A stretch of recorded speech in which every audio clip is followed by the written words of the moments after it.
कहानी का शीर्षक भगवान गणेश की कहानी, सच्चे ज्ञान का मूल्य। कुछ समय पहले की बात है। कैलाश पर्वत की ऊंचाइयों में भगवान शिव और माता पार्वती अपने दोनों पुत्र कार्तिकेय और गणेश के साथ निवास करते थे। दोनों ही पुत्र साहस और बल में निपुण थे, परंतु कभी कभी उनमें छोटी छोटी प्रतियोगिता हो जाती। एक दिन मां पार्वती ने मुस्कुराते हुए कहा, पुत्र, तुम दोनों में से जो भी पृथ्वी का चक्कर लगाकर सबसे पहले वापस आएगा वही ज्ञानी कहलवाएगा। ये शब्द सुनकर कार्तिकेय तुरंत अपना तेज मोर वाहन लेकर उठे, आकाश की ओर उड़े और गर्व से पृथ्वी की परिक्रमा करने निकल पड़े। दूसरी ओर गणेश जी, उनका वाहन था एक नन्हा सा मूषक। सभी को लगा कि गणेश जी तो ये प्रतियोगिता हार जाएंगे। गणेश जी ने शांत होकर अपने मन मन में सोचा, ज्ञान कभी गति या बल में नहीं होती, ज्ञान तो समझ, विवेक और सही बुद्धि में होती है।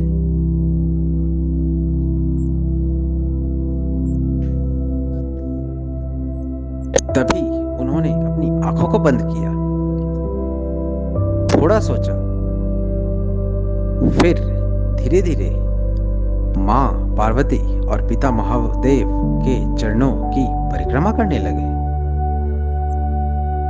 हाथ जोड़कर उन्होंने विनम्रता से कहा, आप दोनों ही मेरे लिए पूरी पृथ्वी हो। आपके चरणों में ही मेरे लिए संपूर्ण संसार बसा है। उनके नयनों में भक्ति की चमक थी, उनकी मुस्कान में विनम्रता का एक प्रकाश था।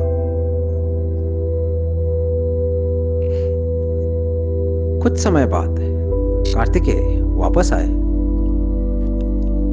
उन्होंने गर्व से कहा, मैं पूरी पृथ्वी का चक्कर लगा कर आया हूं। परंतु जैसे ही उनकी दृष्टि गणेश जी पर पड़ी, जिन्हें उन्होंने अपने माता पिता के चरणों में खड़ा देखा,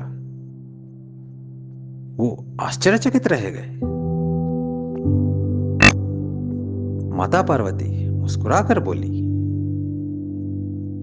पुत्र कार्तिकेय, तुमने पूरा ब्रह्मांड का भ्रमण कर लिया,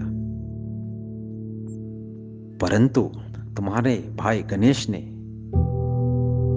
सच्चे ज्ञान का परिचय दिया।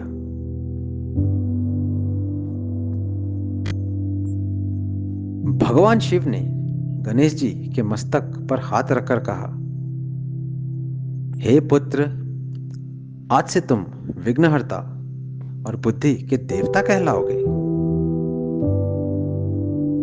जो भी मनुष्य तुम्हारी पूजा करेगा वो अपने सभी कार्यों में सफलता और प्रसिद्धि पाएगा।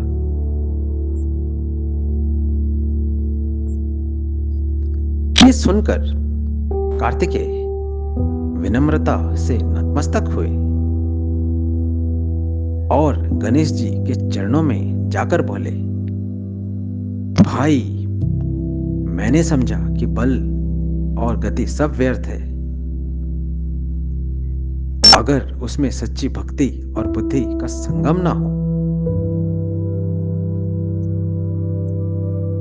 गणेश जी ने उन्हें गले लगा कर कहा, हे भाई,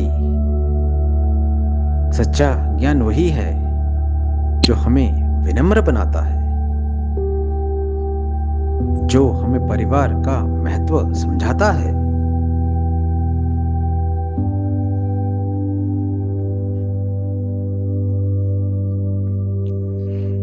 और इस तरह पूरे कैलाश पर्वत में एक दिव्य प्रकाश फैल गई।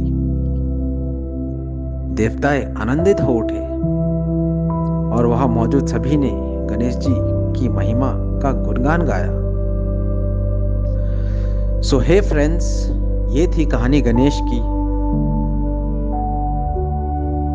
आप अपनी फीडबैक प्लीज कमेंट सेक्शन पर छोड़ दीजिए और हो सके तो इसे लाइक और सब्सक्राइब कर लीजिए।